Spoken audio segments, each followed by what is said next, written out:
Republican सेनेचे महासचिव सागर कुर्डे 30 ऑक्टोबरला सीपीआरमध्ये उपचार घेण्यासाठी गेले होते, परंतु तिथल्या डॉक्टरांनी त्यांना उपचारांसाठी दाखल करून घ्यायला टाळाटाळ केल्यामुळे त्यांना खासगी रुग्णालयात उपचारांसाठी जावं लागलं, असा आरोप रिपब्लिकन सेनेने केलाय।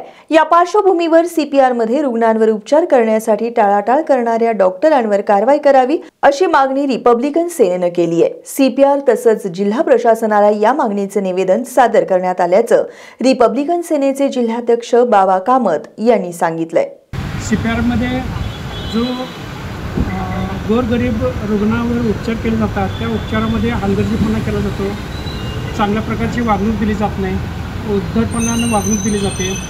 ज्या ग्रामीणमधून आलेल्या लोकांना सीपीआरमध्ये उपचार करण्यासाठी जी माहिती नसते ती माहिती दिली जात नसते आणि त्यांना योग्य सल्ला न देता योग्य ट्रीटमेंट न करता त्यांना तू बरा आहेस घरी जा असे सल्ले दिले जातात आणि कामामध्ये कसूर केली जाते, हलगर्जीपणा केला जातो।